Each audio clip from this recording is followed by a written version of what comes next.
heavy water reactors, advanced centrifuges, ICBMs. See, it's not that it's hard to find evidence that Iran has a nuclear program, a nuclear weapons program. It's hard to find evidence that Iran doesn't have a nuclear weapons program. Last year when I spoke here at the UN, I drew a red line. Now, Iran has been very careful not to cross that line. But Iran is positioning itself to race across that line in the future at a time of its choosing. Iran wants to be in a position to rush forward to build nuclear bombs before the international community can detect it and much less prevent it. Yet Iran faces one big problem. And that problem can be summed up in one word: sanctions.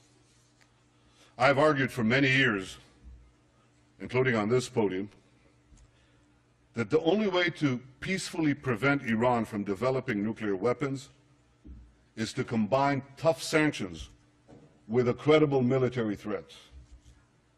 And that policy today is bearing fruit. Thanks to the efforts of many countries, many represented here, and under the leadership of the United States, tough sanctions have taken a big bite off the Iranian economy. Oil revenues have fallen, the currency has plummeted, banks are hard-pressed to transfer money. So as a result, the regime is under intense pressure from the Iranian people to get the sanctions relieved or removed. That's why Rouhani got elected in the first place. That's why he launched his charm offensive. He definitely wants to get the sanctions lifted, I guarantee you that. But he doesn't want to give up Iran's nuclear weapons program in return. Now, here's a strategy to achieve this. First, smile a lot. Smiling never hurts. Second, pay lip service to peace, democracy, and tolerance. Third, offer meaningless concessions in exchange for lifting sanctions.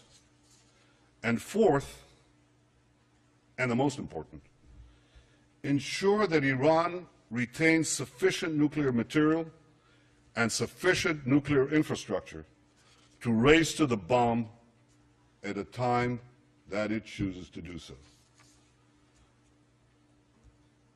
You know why Rouhani thinks he can get away with this?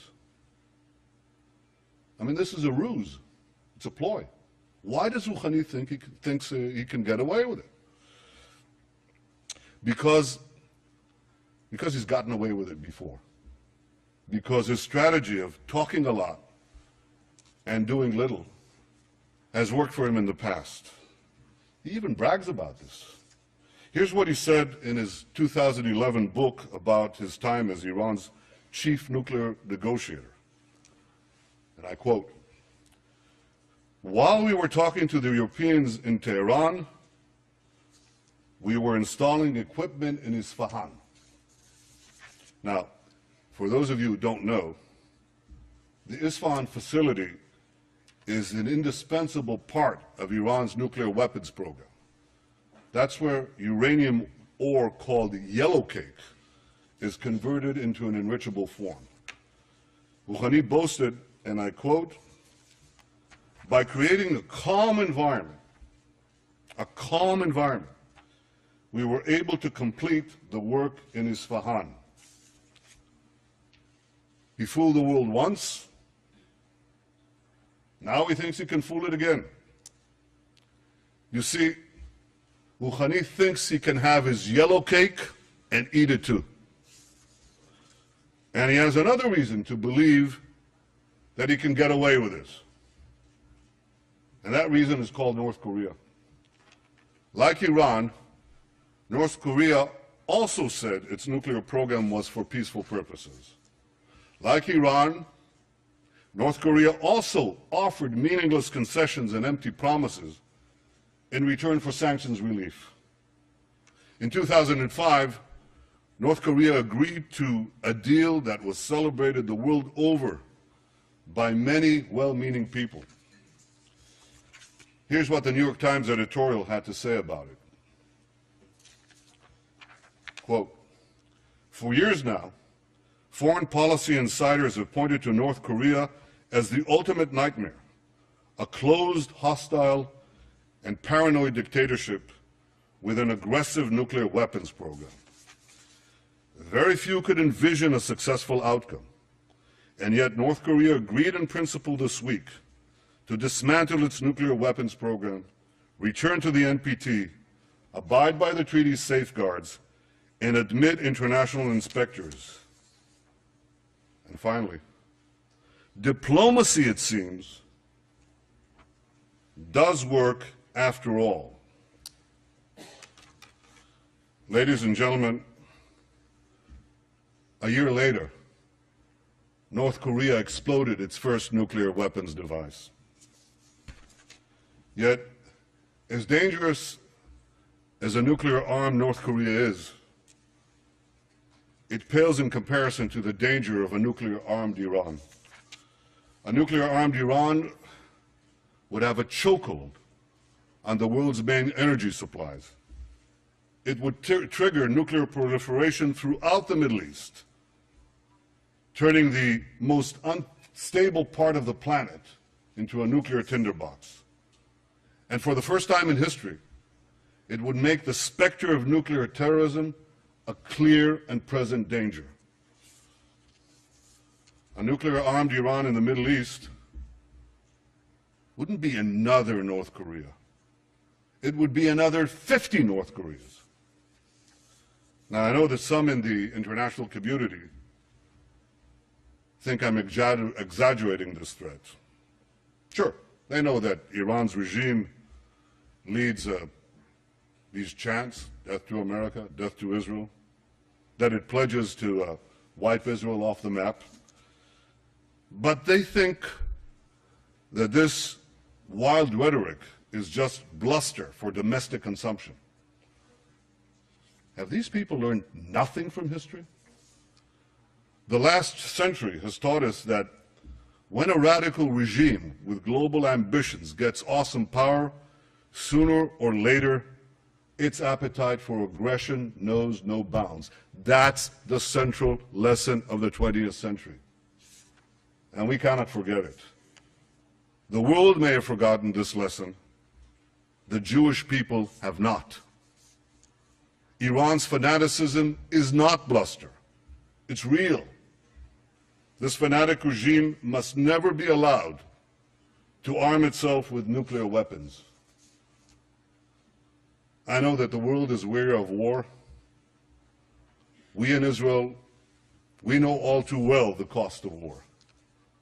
But history has taught us that to prevent war tomorrow, we must be firm today. And this raises the question, can diplomacy stop this threat? Well, the only diplomatic solution that would work is one that fully dismantles Iran's nuclear weapons program and prevents it from having one in the future. President Obama rightly said that Iran's conciliatory words must be matched by transparent, verifiable, and meaningful action. And to be meaningful, a diplomatic solution would require Iran to do four things. First, cease all uranium enrichment. This is called for by several Security Council resolutions. Second, remove from Iran's territory the stockpiles of enriched uranium.